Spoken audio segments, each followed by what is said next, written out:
விஜய் நல்லா படுத்து தூங்கிட்டே இருக்காரு. அப்படியே பார்த்துக்கிட்டே இருங்க காவேரி, என்ன எழுப்பலாமா வேண்டாமா? 9:30 ஆயிடுச்சு, இன்னும் தூங்கிட்டே இருக்காரு, பசிக்கும்ல பாவம். சரி நம்ம போய் எழுப்பலாம் அப்படின்னு சொல்லிட்டு கிட்ட போகிறாங்க. சார் எழுந்துருங்க சார், டைம் 9:30 ஆயிடுச்சு. என்னது 9:30 ஆயிடுச்சா அப்படின்னு சொல்லிட்டு அப்படியே விஜய் சொல்கிறாரு. ஐயோ டைம் ஆயிடுச்சு அப்படின்னு சொல்லிட்டு. சரிங்க சார், எழுந்துட்டு நீங்கள் போயிட்டு குளிச்சுட்டு வாங்க. நான் எப்படி போய் குளிக்க முடியும்? நான் தான் ட்ரெஸ்ஸை எடுத்துகிட்டு வரலையே, நான் ஒரு அவசரமாக தானே வந்தேன் அப்படின்னு சொல்லிட்டு விஜய் சொல்கிறாரு. ஓ அப்படியா, சரி இருங்க நான் போயிட்டு உங்களுக்கு ட்ரெஸ் எடுத்துகிட்டு வரேன் அப்படின்னு காவேரி போகிறாங்க. போயிட்டு அவங்க அப்பாவோட ஷர்ட் எடுத்துகிட்டு வராங்க, லுங்கி கொண்டு வந்து கொடுக்குறாங்க. இதை இப்போதைக்கு அட்ஜஸ்ட் பண்ணி போட்டுக்கோங்க பாஸ் அப்படின்னு சொல்கிறாங்க. அதே மாதிரி போகிறாரு, போயிட்டு குளிச்சுட்டு போட்டு வராரு.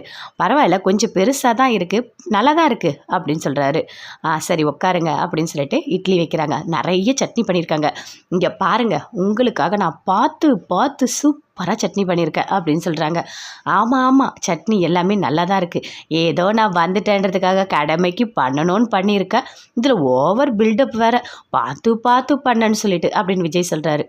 சார் நல்லா புரிஞ்சுக்கங்க, நீங்கள் கூட தான் என்னை தேடினீங்க, ஊர் ஃபுல்லாக தேடினீங்க, நான் எவ்வளோ கஷ்டப்பட்டேன், நீங்கள் அதுவும் கொஞ்சம் ஓவர் பில்டப் தானே, என்னை காணும் தேடியே ஆகணும், அதனால தானே தேடினீங்க அப்படின்னு சொல்லிட்டு காவேரி சொல்கிறாங்க.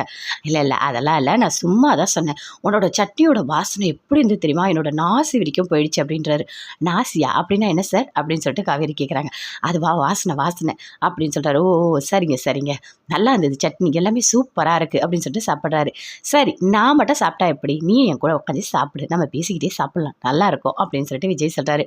அப்படியே பேசிக்கிட்டே சாப்பிட்றாங்க. காவேரி நிறைய பேசுகிறாங்க, அப்படியே ரசித்து கேட்குறாரு. 2 பேருமே சேர்ந்து ரொம்ப சந்தோஷமாக இருக்காங்க.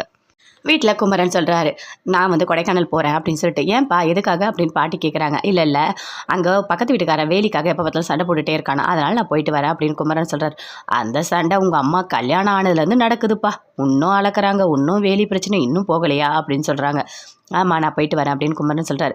கங்கா நீயும் போயிட்டு வா அப்படின்னு சொல்லிட்டு அவங்க அம்மா சொல்கிறாங்க. நான் எதுக்கு, இங்கே வேலைலாம் எதுவும் இல்லை, போயிட்டு வா போ, அப்புறமா பார்த்துக்கலாம், எதுவாக இருந்தாலும் 2 பேரும் சேர்ந்து போங்க. அது மட்டும் இல்லடி, நீ வீட்டுக்கு போனால் வீட்டெல்லாம் கொஞ்சம் சுத்தம் பண்ணிட்டு க்ளீன் பண்ணிட்டு வருவல்ல, அதுக்காக தான் போ அப்படின்னு சொல்கிறாங்க. சரி நானும் போகிறேன் அப்படின்னு சொல்லிட்டு கங்கா குமரன் 2 பேருமே போகிறதுக்கு ரெடி ஆகுறாங்க.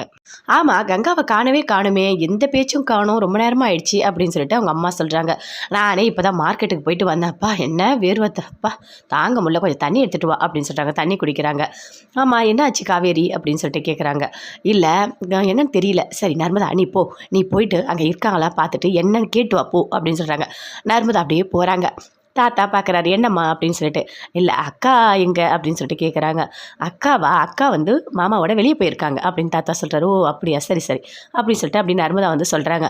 இல்லை 2 பேரும் சேர்ந்து எங்கேயும் வெளியே போயிருக்காங்களா, ஓ சரி சந்தோஷமாக இருந்தால் அது போதும் அப்படின்னு சொல்கிறாங்க காவிரியோட அம்மா. தாத்தா பாட்டி எல்லாருமே இருக்காங்க. அப்போது அஜயோட அப்பா சொல்கிறார், இந்த கல்யாணம் கண்டிப்பாக நடக்கணும் அப்படின்னு சொல்லிட்டு. வேண்டாம் இந்த கல்யாணம் சரிப்பட்டு வரும்னு எனக்கு தோணலை அப்படின்னு சொல்லிட்டு தாத்தா சொல்கிறார். ஏன் எதுக்காக? அப்பா பாருங்கப்பா எப்படிலாம் பேசிகிட்டு இருக்காங்க, எனக்கு ராகினி பிடிச்சிருக்கு, கண்டிப்பாக நான் கல்யாணம் பண்ணிப்பேன் அப்படின்னு சொல்கிறாரு. இல்லை வேண்டாம், அந்த பசுபதி வந்து காவேரி ஆள் வச்சு கடத்தியிருக்கான், அப்போ அவன் நல்லவனாக இருப்பான்னு எனக்கு தோணலை, அவன் இந்த குடும்பத்துக்கு வந்தால் நல்லாவே இருக்காது, அவன் பொண்ணும் வேண்டாம், இந்த கல்யாணம் சரிப்பட்டு வராது, வேண்டாம் அப்படின்னு தாத்தா சொல்கிறாரு. ஏன் அப்படி பேசிகிட்டு இருக்கீங்க அப்படின்னு சொல்லிட்டு பயங்கர கோபமாக அஜயோட அப்பா வராரு. பின்னாடி ராதாவும் வராங்க. வந்தோடனே அஜயோட அப்பா சொல்கிறார், இங்கே பாரு நான் கோயிலில் வச்சு கல்யாணம் பண்ண போகிறேன், நீ யாருக்கிட்டே சொல்லக்கூடாது சரியா, கண்டிப்பாக நம்ம பையனுக்கு கல்யாணம் ராகினியோட நடக்கும் அப்படின்னு சொல்கிறார். அப்பா ஏன்ப்பா அம்மா கிட்ட சொன்னீங்க அப்படின்னு சொல்லிட்டு அஜய் கேட்குறாரு. ஏன் பொண்டாட்டிடா, அவள் யார்கிட்ட சொல்ல மாட்டா, அவளை பற்றி எனக்கு நல்லாவே தெரியும் அப்படின்னு சொல்லிட்டு அஜயோட அப்பா சொல்கிறார். அஜய் பயங்கரமாக சந்தோஷப்படுறார்.